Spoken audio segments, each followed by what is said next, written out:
Hello, I'm Ila Sharavinsky, and you're watching Break the Fake. They make them, we break them, and tell you all you need to know.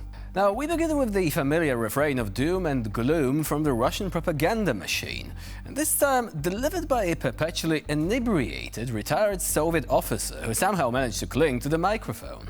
We're on the brink of World War III, he slurs as if he's reading straight out of a Cold War-era script that's been collecting dust for decades. Let's break it down, shall we? According to this Soviet relic, no one is interested in diplomacy anymore. Forget the peace talks, ceasefires, and all that boring negotiation nonsense. Apparently, the world is now just a chessboard, with every piece being a nuclear warhead, and the only move left is to blow up the board. Sounds rational, right? Товарищ генерал, во-первых, обязан передать вам привет, потому что опять нарвался на ваших, которые говорят: увидишь нашего командующего, скажи, мы его смотрим, мы помним все его уроки, он нас чехвостил и правильно делал. Спасибо большое. И все-таки, что такое победа для нас? Для меня, как для военного. Несомненно, денацификация, демилитаризация. Только это, когда война начиналась. Ну, или СВО. А сейчас уже практически для нас это Великая Отечественная война. Это освобождение наших исконно российских территорий. Это освобождение наших исконно российских городов. Это выполнение тех задач, которые поставил президент в декабре 2021 года. Теперь как это сделать? Ну, это 100% выход на западные границы Украины. Почему мы применяем танки? Почему у нас получается? Мы никогда не повторяем прием, который использовали. Постоянные изменения. Мы всегда появляемся там и тогда, где и когда нас враг не ждет. И поэтому решаем задачу. Войска Центрального округа считаются дурным тоном не наступать. Поэтому они все время движутся вперед. Но вообще, когда с этими ребятами говоришь там, ты видишь, что мы на самом деле, вот эти мужики, это точно воины победы. Вот куда ни перейдешь, смотришь, это армия победителей. But let's be real for a second.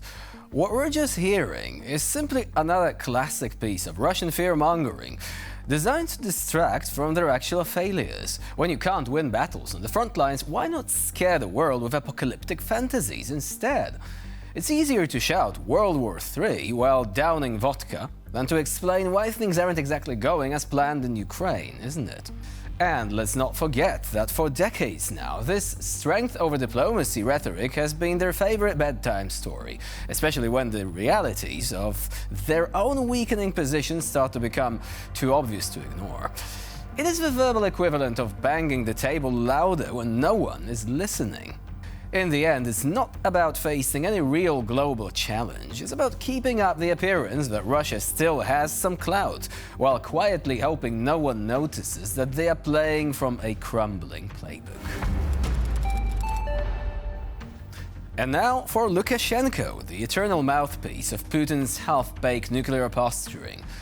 So now, according to Belarus's finest authoritarian cheerleader, the hotheads in the West have supposedly received the message that was Russia's revision to its nuclear doctrine, and, wait for it, this is apparently cooling their ardor. Really, Alexander? Is that actually what's happening? Как вы считаете, горячие головы на Западе услышали сигналы? Нет, горячие головы давно уже эти сигналы услышали, еще до обновления. Обновить давно надо было эту доктрину. Я должен сказать, что мы лет 5 тому назад подступались к этому вопросу. Поэтому для меня это не ново. А горячие головы, если бы они не услышали, то, как минимум, уже бы бомбили нас, особенно Россию, этими дальнобойными ракетами. А так, наверное, это охлаждает их пыл. Let us break this down.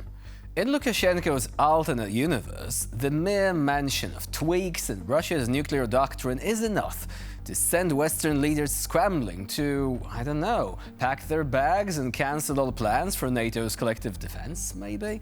Because sure, nothing says cooling their ardor like pouring billions into new defense systems and ramping up military exercises across Eastern Europe. What Lukashenko conveniently leaves out is that this supposed message that the West has heard is just another rerun of the same old fear-mongering movie Moscow's been playing for years. The whole "we'll use nukes if we don't get our way" routine is about as fresh as Lukashenko's grip on reality. No one is trembling in fear because Putin decided to update his apocalypse manual. If anything, the West is just rolling its eyes at this increasingly desperate attempt to look, dangerous. So while Lukashenko pretends to be the wise man interpreting Moscow's signals, the reality is the West isn't losing any sleep over these blusterous threats. If anything, they're just getting ready for more of the same, only with a bit more sarcasm and a lot less patience for authoritarian temper tantrums. Now, let's move to Dmitry Pesov, Putin's most loyal puppet, always ready to spin reality into whatever shape the Kremlin desires. Zarubin, one of the Kremlin's chief mouthpieces, recently asked Peskov about a rather sticky situation. How do you build relationships when one of the main candidates for the US presidency calls the leaders of key world countries murderous dictators? And there it is, the classic Russian spin, painting their isolation as if it's somehow the fault of the West.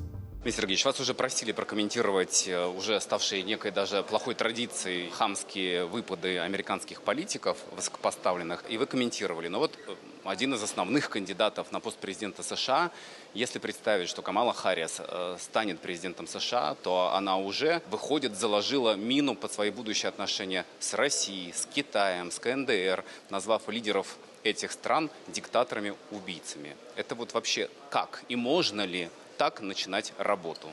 Оказывается, можно. Высший политический истеблишмент Соединенных Штатов Америки, по всей видимости, впитал такую политическую культуру. Это, собственно, наверное, квинтэссенция той самой модели международных отношений, которую они пытаются навязывать всему миру. И той самой модели, которая все меньше начинает нравиться мировому большинству.